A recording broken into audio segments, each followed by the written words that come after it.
Apa pengertian bullying dan dampak bullying? Bullying adalah sesuatu penghinaan terhadap teman dan dampaknya adalah membuat orang mentalnya down, depresi dan kehilangan konsentrasi. Baik, terima kasih. Assalamualaikum warahmatullahi wabarakatuh. Perkenalkan, nama saya Ahmad Nasrullah dan saya 24064105. Saya berasal dari prodi PGSD. Saya di sini akan menjelaskan tentang pengertian bullying. Bullying adalah perilaku agresif yang dilakukan oleh individu atau kelompok terhadap orang lain dengan tujuan untuk menyakiti, merendahkan, atau mendominasi.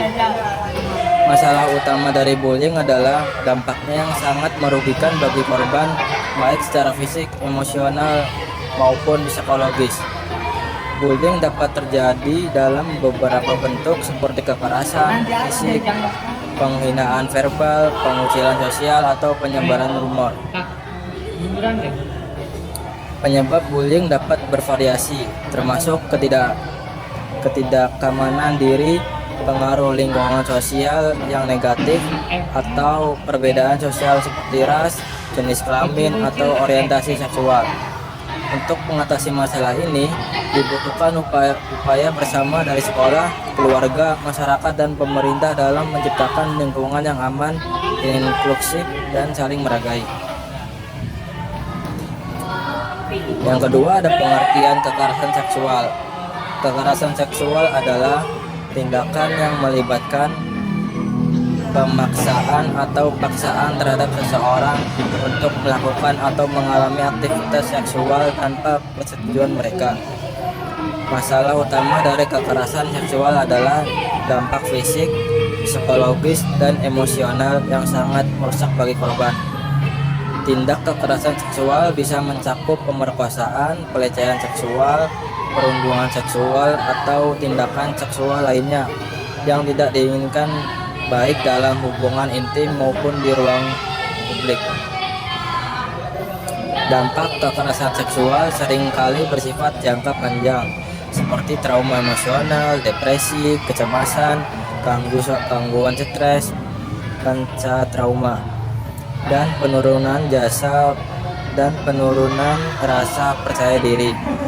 Selain itu, korban kekerasan seksual juga sering menghadapi stigma sosial, kehakiman, dan kesulitan untuk berbicara tentang pengalaman mereka yang membuat mereka enggan mencari bantuan. Nah, untuk mengatasi kekerasan seksual memerlukan pendekatan yang komprehensif, termasuk pemberdayaan korban, pendidikan untuk mencegah kekerasan, penguatan hukum, dan kebijakan yang melindungi korban, serta perubahan dalam norma sosial untuk menghormati dan melindungi hak individu. Yang ketiga ada pencegahan bullying. Pencegahan bullying berdasarkan teori psikologi melibatkan pendekatan yang memperhatikan faktor-faktor individu, sosial, dan lingkungan yang mempengaruhi perilaku agresif. Beberapa solusi pencegahan bullying berdasarkan teori psikologi adalah sebagai berikut. Yaitu ada teori belajar sosial. Teori ini mengemukakan bahwa perilaku agresif termasuk bullying dapat dipelajari melalui pengamatan dan peniruan terhadap perilaku orang lain. Yang kedua ada teori pembentukan identitas sosial. Teori ini menyatakan bahwa individu cenderung mengidentifikasi diri dengan kelompok tertentu, dan dalam beberapa kasus identifikasi ini bisa mendorong perasaan superioritas dan diskriminasi terhadap kelompok lain. Yang ketiga ada teori kesejahteraan emosional. Menurut teori kesejahteraan emosional, individu yang memiliki keterampilan dalam mengelola emosi mereka lebih kecil memungkinkannya untuk melakukan tindakan agresif seperti bullying. Yang keempat ada pencegahan kekerasan seksual. Pencegahan kekerasan seksual berdasarkan teori psikologi melibatkan pendekatan yang menyoroti pemahaman individu tentang perilaku seksual, dinamika kekuasaan, serta pembangunan emosional dan sosial. Ada juga pencegahan kekerasan seksual berdasarkan teori fisiologi, yaitu teori belajar sosial. Menurut teori belajar sosial, individu belajar perilaku melalui pengamatan dan peniruan terhadap perilaku orang lain, baik melalui keluarga, teman sebaya, atau media. Yang kedua ada teori pembentukan identitas sosial. Teori ini menunjukkan bahwa individu seringkali membentuk identitas mereka berdasarkan kelompok sosial mereka. Ketika ada ketidaksetaraan atau perasaan superioritas terhadap kelompok lain, misalnya gender, ras, atau status sosial. Yang keempat ada teori kecerdasan emosional. Individu dengan kecerdasan emosional yang baik lebih maupun mengelola dan mengatur emosional karena serta memahami dan merespon emosi lain dengan cara yang positif.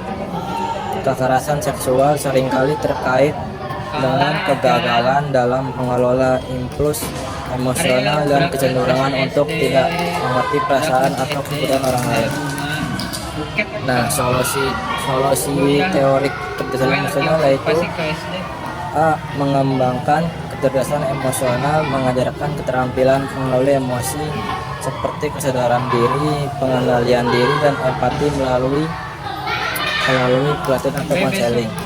Yang kedua, pendidikan tentang pengelolaan impulsif, memberikan pelatihan untuk mengenali dan mengelola impuls negatif yang dapat berujung pada perilaku agresif atau kekerasan seksual. Yang ketiga, pelatihan dalam empati dan komunikasi, meningkatkan kemampuan untuk berkomunikasi dengan jelas tentang batasan pribadi, perasaan, dan keinginan, serta belajar untuk menghormati kehendak orang lain. Ya, mungkin segitu penjelasan dari saya tentang bullying dan kekerasan seksual. Kurang lebih mohon maaf. Wassalamualaikum warahmatullahi wabarakatuh. Macam gitu.